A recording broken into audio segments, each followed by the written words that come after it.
आम सरकार जो मिशन नहीं आमे गत 7 मास है ओडिशा को समृद्ध करने ओडिशा रे इन्वेस्टमेंट किभली भाव में बढ़िबो देश भितरु एवं देश बाहरु इन्वेस्टमेंट केमती आसीबो ताकू नेइकरी निरंतर भाव में आम सरकार काम करी चली विशेष करिकी शिल्प क्षेत्र में आईटी क्षेत्र में एवं ता सहित मध्य केमिकल्स पेट्रोकेमिकल्स रिन्यूएबल एनर्जी ये समस्त को आधार करी जेते बळे आमे आम नुआ सरकार रो मिशन को लेकर आमे आम सरकार रो कार्यक्रम आरंभ करलु एवं विशेष करिकी उत्कर्ष ओडिशा को आग को नेबा पाई Utkarsh Odisha make in Odisha conclave 2025 रो जेते बळे कार्यक्रम को आमे त्वरान्वित कलु आमे प्रथम रे भारत वर्षर अनेक उद्योगी पुंजीपति निवेशकारी सहित भारतर राजधानी दिल्ली रे भारतर आर्थिक राजधानी मुंबई रे आमे अनेक इन्वेस्टर मानकर सहित रोड शो करिछु एवं तांको आह्वान करिथिलु जे संभावनार ओडिशा नुआ ओडिशा हवा पई जाउची आपण आसंतु एवं ओडिशा रे इन्वेस्टमेंट करंतु एठी आमर समस्त प्रकार भित्तिभूमि सहित एठी नेचुरल मिनरल्स एवं ताहा सहित आवश्यक समस्त प्रकार व्यवस्था आमे देबु एवं से कथा को आधार करी परवर्ती पर्यायर आमे विदेश को मध्य जाइथिलु सिंगापुर रे आमे सेठी पेट्रोकेमिकल्स सेमीकंडक्टर एवं आईटी सेक्टर रो किभली भाव में तांकर सहित संपर्क प्रतिष्ठा करी ओडिशा रे अधिक पुंजी केमिति आसीबो इन्वेस्टमेंट केमिति हेबो तांकर सहित आलोचना हेतिला प्रधानमंत्री एवं विभिन्न विभाग रो मंत्री मानकर सहित आलोचना हेतिला सेठी भी उद्योगपति मानकर सहित आलोचना हेतिला एवं राष्ट्रपति को आसीबा पाई मध्य सिंगापुर रो आमे तांकू निमंत्रण करिथिलु एवं आमे जो 5 दिन रहिलु ता भितरे अनेक इंडस्ट्री पोर्ट एवं आमर विभिन्न प्रकार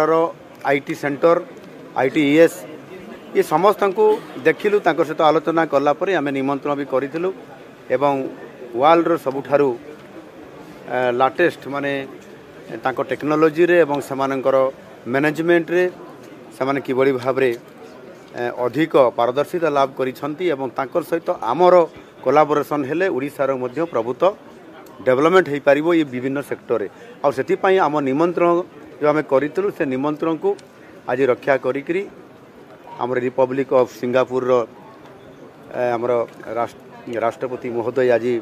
2 दिनिया आज एवं आसंता काली पर्यंत एठी आसीछंती से भारत को आसीछंती एवं स्वतंत्र भाव रे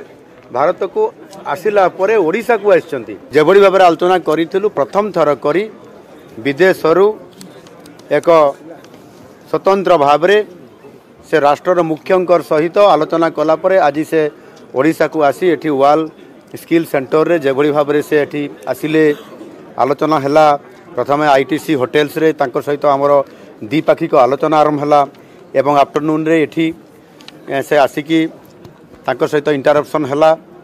एवं आमे कोन करिया पय चाहूचु आमे कौ स्थिति रे अछु हमकु किभली भाव में तांकर सरकार सिंगापुर सरकार सहयोग कले आमे आगु को जाई परिबु एथिरे उभय तांको देश और आम राज्यर प्रभुत्व बेनिफिट हेबो एवं ता सहित मध्य आम पिला माने जो माने एठी स्किल सेंटर रे से माने काम करूछंती तांको से विजिट करले तांको देखिले तांको सहित इंटरप्शन हैला अति चमत्कार भाव में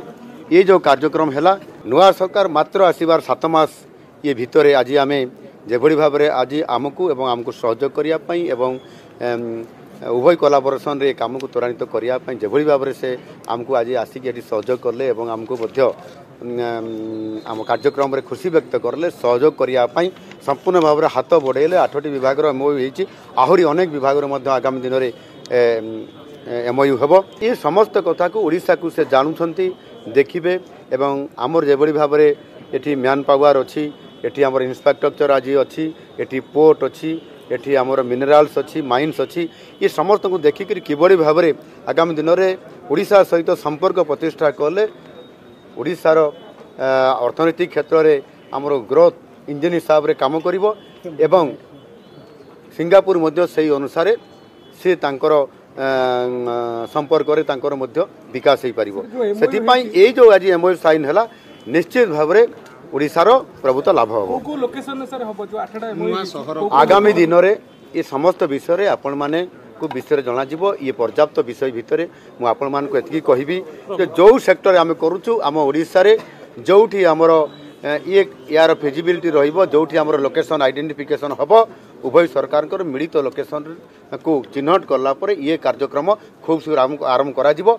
जदि आपंक आम भिडी भल लगा तेब आम चैनल को लाइक शेयर और सब्सक्राइब करने को जमा भी भूलु नहीं।